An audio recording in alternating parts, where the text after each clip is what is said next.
हम लोग पढ़ रहे थे जीवाणुओं के द्वारा उत्पन्न रोग। तो इसके पहले पढ़े थे आहार व जल में उपस्थित जीवाणुओं द्वारा उत्पन्न रोग पढ़े थे। आज हम पढ़ेंगे वायु में उपस्थित जीवाणुओं द्वारा उत्पन्न रोग।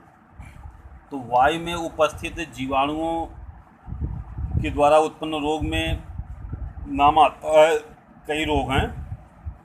रोहिणी रोग जिसको हम कहते हैं डिप्थीरिया, काली खांसी जिसको हम कहते हैं पर्टुसिस, तनिका शोथ मेनिंजाइटिस, तपेदिक जिसको क्षय रोग भी कहा जाता है, ट्यूबरकुलोसिस, फुसफुसदार पिनोमिया, है ना, ये रोग हैं।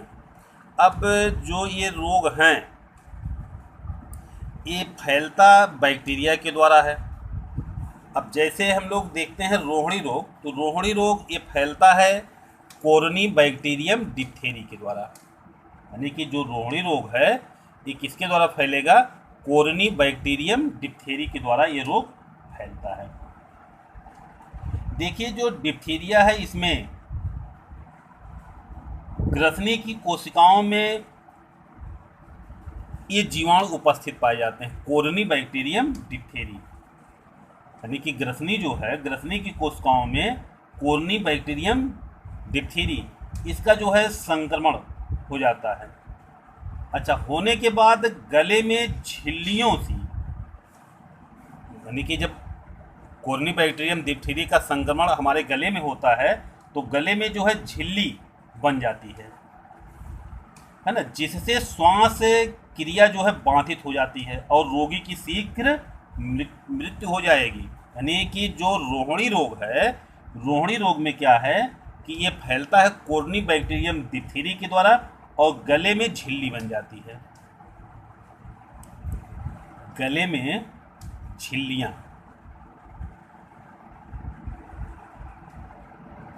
गले में झिल्लियां सी,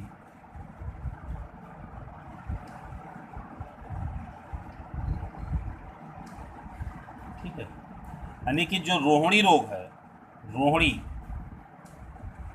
है ना, रोहिणी रोग में बैक्टीरिया कोरनी बैक्टीरियम डिप्थीरी जिसका संक्रमण हमारे गले में होता है और गले में हो जाने पर गले में झिल्लियां सी बन जाती हैं, जिसके कारण से श्वसन क्रिया बाधित हो जाएगी।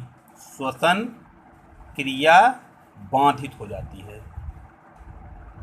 श्वसन क्रिया क्या होगी? बाधित हो जाएगी। और जब श्वसन क्रिया बाधित हो जाती है तो श्वसन क्रिया बाधित होने के कारण से रोगी की मृत्यु हो जाएगी। यह रोग बच्चों में अधिक होता है।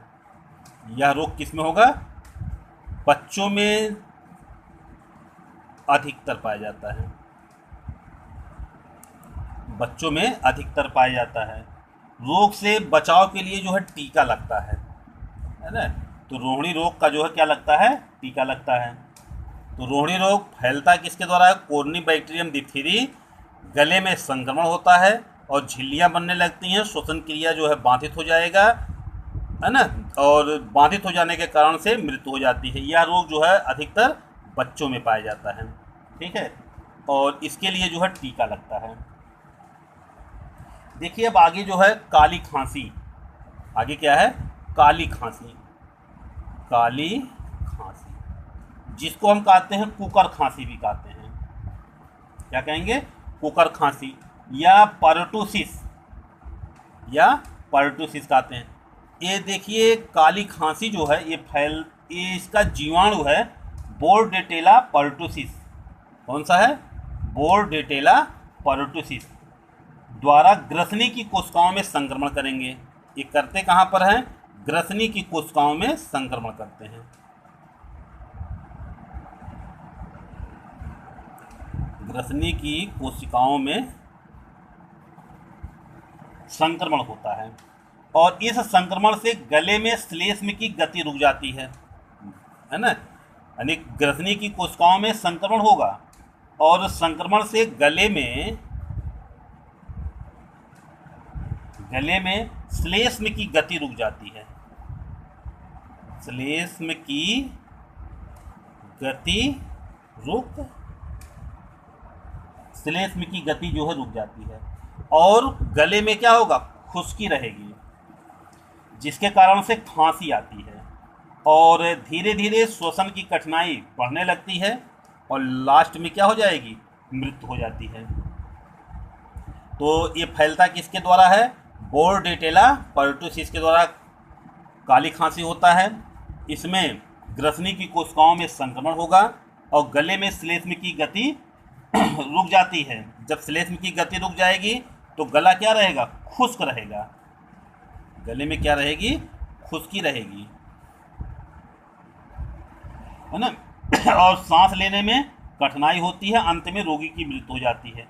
यह रोग प्रायः 6 वर्ष से कम बच्चों में पाया जाता है। 6 वर्ष से कम बच्चों में, यानी ज़्यादातर देखा गया है कि यह रोग जो पाया जा रहा है ये 6 वर्ष से कम आयु के बच्चों में पाया जाता है। रोहिणी रोग, कुकर खांसी तथा धनुकबाई से बचाव के लिए एक टीका लगाया जाता है, संयुक्त टीका लगता है, जिसको हम कहते हैं DPT। ये टीका लगता है, किसके किसके लिए लगेगा, रोहिणी रोग के लिए, रोहिणी रोग, कुकुर खांसी और धनुकबाई, टिटनेस जिसको कहते हैं, धनुकबाई जिसको हम क्या कहते हैं, टिटनेस कहते हैं, है ना, टिटनेस। इसके लिए जो है टीका लगता है, कौन सा, DPT, यानी काली खांसी में टीका लगता है। DPT का टीका 6 वर्ष से कम के बच्चे जो है इससे प्रभावित होते हैं। ग्रसनी की कोशिकाओं में संक्रमण हो जाता है, गले में श्लेष्म की गति रुक जाती है, खुश्की आती है, जिसके कारण से रोगी की मृत्यु हो जाती है। और इसके लिए जो है बचाव के लिए DPT का टीका लगता है। रोग कौन कौन सा है, देखिए, रोहिणी रोग है, काली खांसी है और धनुकबाई, टिटनेस, है ना। तो ये मृदा वाला रोग है ना, मृदा के द्वारा फैलता है टिटनेस। तो यहाँ पर इनके लिए जो है ये कंबाइंड टीका लगाया गया है, संयुक्त टीका, जिसको हम नाम दिया गया है DPT का, यानी डिप्थीरिया, पर्टुसिस और टिटनेस का टीका लगता है। ठीक है, अब अगला देखते हैं हम तनिका शोथ। तनिका शोथ, देखिए जो तनिका शोथ है यह रोग कई प्रकार के जीवाणुओं के द्वारा फैलता है। इसमें देखिए नाम दिया गया है लिस्टेरिया मोनोसिस्टोजेन, नाम क्या दिया गया है, लिस्टेरिया मोनोसिस्टोजेन, और है स्ट्रेप्टोकोकस निमोनी। देखिए यहाँ फुसफुसदार के लिए हमने लिखा है स्ट्रेप्टोकोकस निमोनी, इनके द्वारा भी जो है तनिका शोथ फैलता है ना। और मोनिंगोकोकाई, यानी कई बैक्टीरिया हैं तनिका शोथ के लिए, क्या क्या है, लिस्टेरिया मोनोसिस्टोजेंस, स्ट्रेप्टोकोकस निमोनी और मोनिंगोकोकाई नामक बैक्टीरिया के द्वारा जो है संक्रमण उत्पन्न होता है।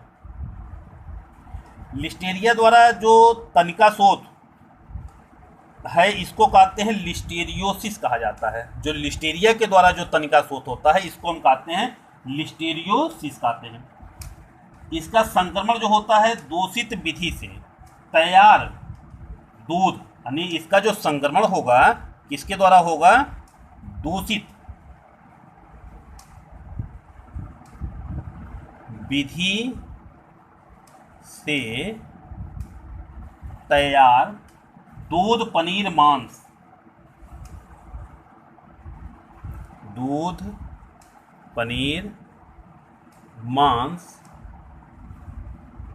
या अन्य खाद्य वस्तुओं के द्वारा।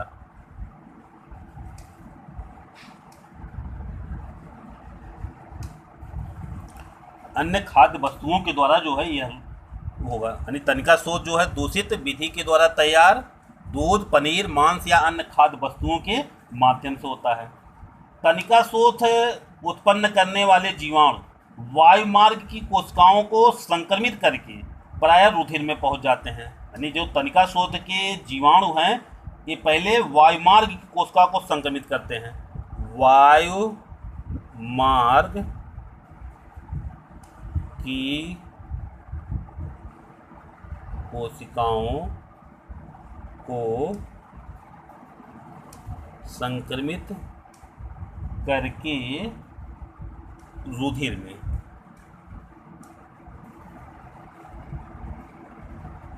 यानी कि ये वायुमार्ग की कोशिकाओं को संक्रमित करते हैं और रुधिर में पहुंच जाते हैं, और अंत में जो है ये मस्तिष्कावरण में, और अंत में कहाँ जाएंगे,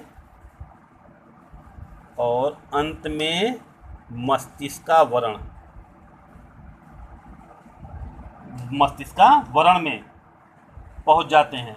यानी प्रमस्तिष्क मेरु तरल अर्थात जिसको हम कहते हैं सेरिब्रो स्पाइनल तरल में पहुंच करके ये मस्तिष्कावरण को घायल कर देते हैं। मस्तिष्कावरण को क्या कर देंगे, घायल कर देंगे,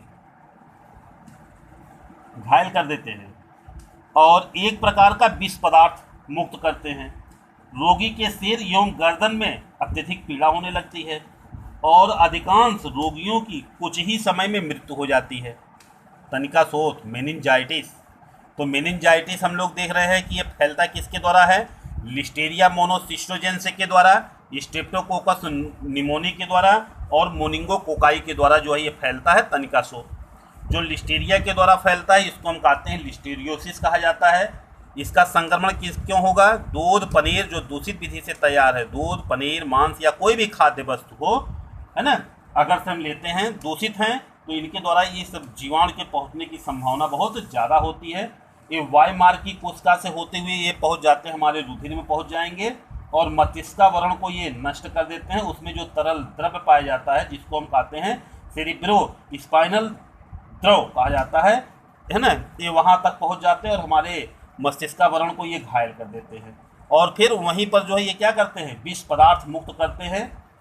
जब विष पदार्थ मुक्त होने लगेगा तो रोगी के सिर में और गर्दन में काफ़ी पीड़ा होने लगती है, जिसके कारण से रोगी की मृत्यु हो जाती है। ठीक है, अब देखिए हम आगे देखते हैं, हम तपेदिक, जिसको हम कहते हैं क्षय रोग। ये फैलता है माइक्रोबैक्टीरियम ट्यूबरकुलोसिस के द्वारा फैलता है। ये हमारे फेफड़ों को संक्रमित करते हैं। ये जीवाणु जो होते हैं ये क्षणनुमा होते हैं और अचल होते हैं, और ये समूहों के रूप में रह करके कार्ड जैसी संरचना बना लेते हैं। संक्रमण के लगभग 3 महीने के बाद, यानी कि जो तपेदिक रोग होता है, जब इसका संक्रमण होगा, यानी माइक्रोबैक्टीरियम ट्यूबरकुलोसिस का जब संक्रमण हो जाएगा तो लगभग 3 महीने के बाद रोगी को जो है प्रचंड खांसी आती है, बच्चे में पीड़ा होगा, उच्च ज्वर का शिकार हो जाता है। खांसी के साथ जो है भूरा सा बलगम आने लगता है, जिसमें उपस्थित जीवाणु अन्य लोगों को, मतलब जो बलगम आएगा, बलगम में क्या उपस्थित है, माइक्रोबैक्टीरियम ट्यूबरकुलोसिस नामक बैक्टीरिया उपस्थित पाए जाते हैं, ये जो दूसरों को भी प्रभावित कर सकते हैं। ये छूत का रोग है।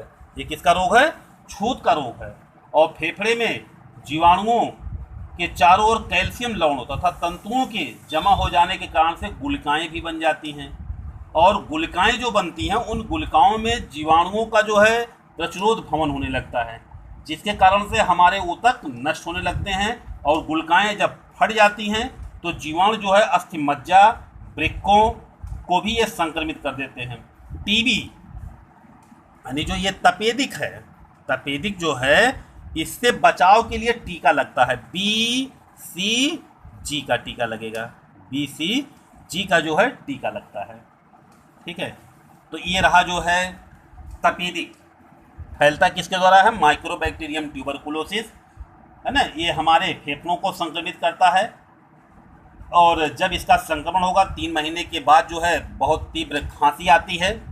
तीव्र खांसी आने के बाद, है ना, तीव्र खांसी आएगी, फिर खांसी के साथ साथ क्या रहेगा, बलगम आने लगता है, और बच्चे में पीड़ा होने लगती है, उच्च ज्वर हो जाएगा, है ना। तो इस तरीके से, और जो बलगम बाहर आता है, ये बलगम दूसरे लोगों को भी प्रभावित कर सकता है। इसी नाते जो है इसको हम छूत का रोग कहते हैं, है ना। और ये इनका संक्रमण जो है फेफड़ों में गुलिकाएं बना लेती हैं। जब गुलिकाओं में ज़्यादा संक्रमण हो तो गुलिकाएं फट जाती हैं, और जीवाणु जो है अस्थि मज्जा वृक्क को भी संक्रमित करते हैं। टीबी से बचाव के लिए जो है टीका लगता है, BCG का टीका लगता है। अब आगे देखते हैं हम फुसफुसदार रोग। फुसफुसदार रोग, है ना, जिसको हम कहते हैं पिनोमिया। यह रोग जो है श्वसनियों में और श्वसनिकाओं में फैलता है। किसके द्वारा फैलता है, स्ट्रेप्टोकोकस न्यूमोनी के द्वारा फैलता है ना। और ज़्यादातर इस रोग की जो संभावना होती है ये बच्चों में और वृद्धों में पाया जाता है। यानी जो फुसफुसदाह है, फुसफुसदाह रोग, ये बच्चों में पाया जाता है और वृद्धों में। बच्चों में पाया जाएगा और किसमें, वृद्धों में ज़्यादा पाया जाता है। प्रायः कुपोषण धूम्रपान के कारण, मतलब इसका कारण क्या हो सकता है, कुपोषण हो सकता है, कुपोषण या धूम्रपान के द्वारा जो है ये रोग, ये बैक्टीरिया जो है काफ़ी प्रभावित होते हैं। उच्च ज्वर होगा, पक्ष भाग में तीव्र पीड़ा होती है। और इस रोग के मतलब जो रोग है हम लोग देख रहे हैं फुसफुसदाह, इसमें क्या होगा, पीड़ा होगी बच्च में और उच्च ज्वर होगा।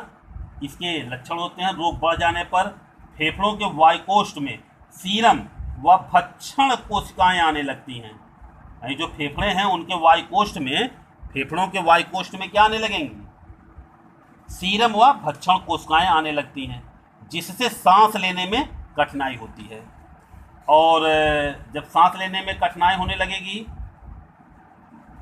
है ना। अच्छा, बलगम कारण क्या है सांस लेने में कारण, क्योंकि जो वो सीरम बढ़ जाता है तो जिसके कारण से जो है बलगम बनने लगता है। इसी रोग को कहते हैं प्लूरोसी रोग कहा जाता है। क्या कहते हैं, प्लूरोसी रोग कहते हैं इसको, क्या कहेंगे, प्लूरोसी रोग। तो फुसफुसदाह रोग किसमें पाया जा रहा है, बच्चों में पाया जाता है या फिर वृद्धों में पाया जाता है। कुपोषण या धूम्रपान के कारण हो सकता है। कारण क्या है, स्ट्रेप्टोकोकस न्यूमोनी। और जब ये बढ़ने लगते हैं तो जो वायुकोष्ठ है, फेफड़े में जो वायुकोष्ठ पाए जाते हैं, वायुकोष्ठ में सीरम की मात्रा बढ़ने लगती है ना, जिसके कारण से प्लूरोसी रोग हो जाता है, सांस लेने में कठिनाई होने लगती है। ठीक है, तो ये रहा जो है वायु में उपस्थित जीवाणुओं के द्वारा उत्पन्न रोग।